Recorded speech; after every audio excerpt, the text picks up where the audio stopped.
Hey guys, and welcome back to my channel. So I want to apologize for missing my Thursday video. I have been so sick since like Tuesday. Today's Saturday. It's literally like the first day I've been able to like really get out of bed. I had like the flu or COVID. I don't even know. But it was awful and I'm like finally on the mend. So I do apologize for missing my Thursday video, but I will probably be keeping this review really short because I still don't feel great, but I definitely wanted to get this review up because this is one of those books that I feel like, I think it came out last year and every single person was talking about it and I finally bought it. I got it at Little Ghost Bookshop in Toronto, Canada, which is an entirely horror themed bookstore. It is amazing. It's like one of my favorite bookstores. Every time I'm in Canada, I have to go and I have so much fun there and I can literally just spend like forever going through all of the shelves because they just have all of my favorite indie horror authors. I always find new authors that I love there. It's so much fun talking with the staff and it's just great. So I picked this up last time because I figured it was finally time for me to read it. And because Craig DiLouie actually has, yeah, it was 2023. Craig DiLouie actually does have a new novel coming out sometime in 2024, so I wanted to be familiar with his work too. So let me read the back of the book real quick. Fade to Black is the newest hit ghost hunting reality TV show, led by husband and wife team Matt and Claire Kirkland. It features a dedicated crew of ghost hunting experts. Episode 13 takes them to every ghost hunter's holy grail, the Paranormal Research Foundation. This crumbling derelict mansion holds secrets and clues about bizarre experiments that took place there in the 1970s. It's also undoubtedly haunted, and Matt hopes to use scientific techniques and high-tech gear to prove it. But as the house begins to slowly reveal itself to the crew, proof of an afterlife might not be everything Matt dreamed of.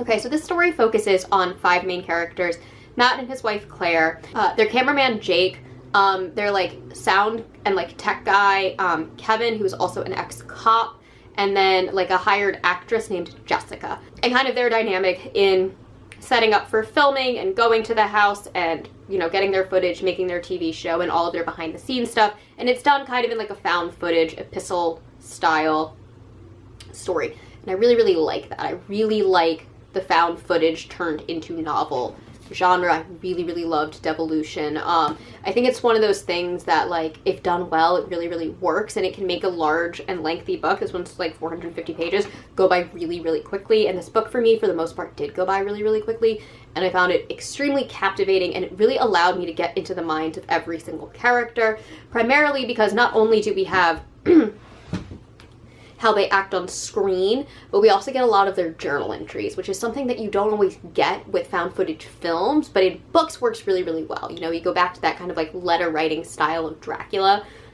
and I thought the journal entries were really good.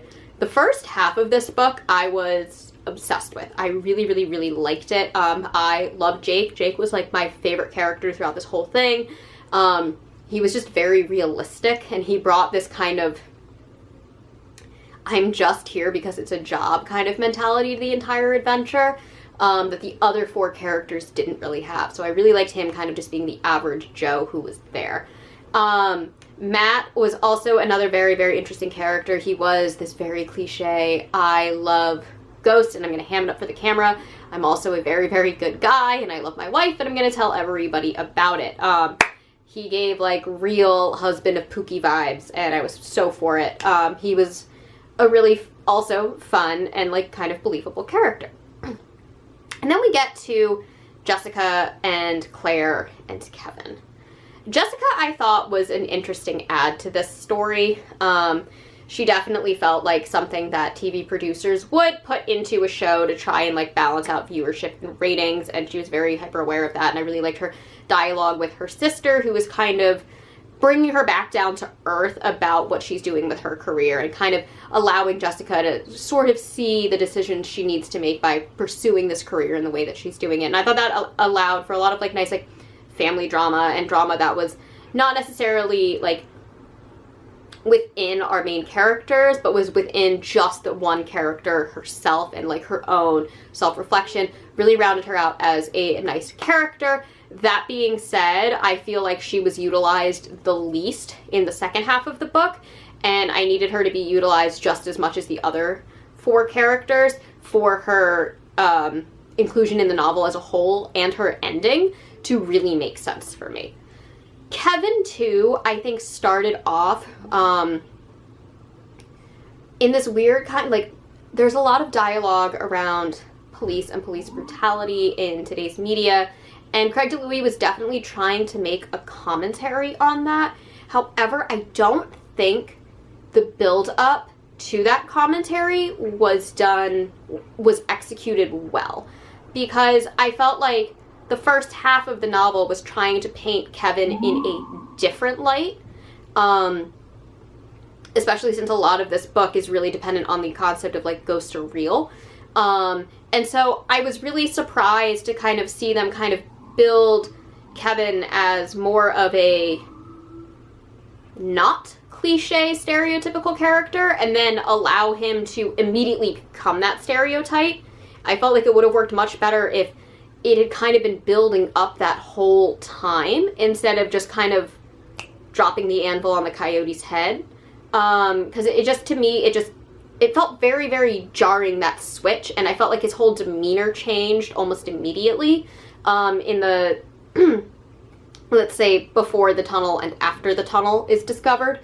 And to me, I don't know, there was just something off about that, and it really bothered me, because I feel like the message that Craig DiLouie was trying to hit, he missed an opportunity to really build up to that and really be able to make the critiques that he's trying to make in a way that would just resonate a little bit more with the reader and not feel like it kind of just was thrown in there because it's something that's a trendy commentary to make right now. And then we get to Claire. Oh God, did I hate Claire? I don't think I hated Claire at the very beginning. I think a lot of my issues with Claire is, like, she knew she needed to communicate better with her husband, and she just wasn't. And it was, like, this, like, thing that was, like, kind of nagging at her. And you're kind of reading, and she's, like, getting up the courage to do it, and to finally, like, tell him something that's going to disappoint him, but it's something that she needs to communicate him for them to both continue to be happy in the relationship. And then, like, something happens, and, like, she conveniently no longer really feels the need to do that, because now things are kind of going her way. And she just became this extremely, extremely egotistical, self-centered, selfish, self-serving, all about me. I know I just said the same thing over and over and over again, but that's literally Claire. Like, she literally put everything on the back burner and was like, I'm gonna only do what makes me happy, screw everybody else, because I think I'm a genius. And I need the world to know I'm a genius. Don't care about anybody or your lives or what perils I might put you in. I'm the best. And I need everybody to know that, no matter the cost. And I just hated that because she's juxtaposed with her husband, who is this loving, loyal, gold retriever of a husband. Like, and he's just so sweet and kind and caring and uplifting. And he's married to somebody who is just horrible for him. And horrible for the people around her. And I feel like by the end she recognizes it, and then that's when she also is like, but I don't care. And I just hated her. And the more and more and more she got, like, involved with the house, we could say, in the mystery of the house, the more I was like, I just hate you so much. And there's, like, a moment, like, maybe the house was pulling all of these negative things out of her, but they were definitely still inside her.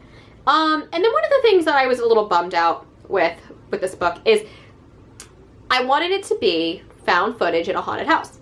For the first half, it is. But then it goes in, like, crazy House of Leaves, other dimension, ghost world where physics doesn't seem to make sense. And I wasn't prepared for that. And I didn't love it because, to me, it was doing a lot of what House of Leaves did, just nowhere near as good. And, like, I appreciate the effort, but I think we could have gotten so much more out of it just being contained to the haunting in the house. And it also opened up a door for a lot of unanswered questions, like, what exactly is the haunting? How is it operating? What is happening? We don't get any of that. We don't get the why or the who. Who is haunting? What is haunting? How is it haunting? It just opens up more questions. And in a novel like House of Leaves, where, like, that's not important, to the actual plot, it's okay to like kind of leave it unanswered. But in this book, where it is the entire focus of the plot, it becomes jarring when it's not answered, especially when you have the weird kind, I don't want to call it a twist ending, but the ending that revolves around like the last scene with Jessica. It's just like, what? Now you have to think about how like time works, and it's contradicting what we know about time working in it previously. So I was just so confused by that whole second half, and it just kind of felt like it bit off more than it could chew and wasn't able to deliver on what it was setting it up for. And on top of that, all of a sudden we were focusing less on characters that I liked and cared about and more on the really, really negative characters. And yeah, some of them get what's coming to them, but some of them also don't. And I didn't love that. I really, really didn't love that. I found it very strange and just kind of all over the place. But overall, I really did enjoy the writing style. I really liked Craig DiLouie's voice. I liked how he crafted the story, and I will definitely read more from him. But it just wasn't what I was expecting. And so it got a 3 stars from me, because the first half was really leaning in that 4 or 5 star range, and then it just really crumbled at the end. And again, I feel like had I known what I was getting into with this book, I might not have been as disappointed, and I might have been a little bit more prepared when it turned into this like interdimensional House of Leaves world within a house kind of thing. But I wasn't expecting that.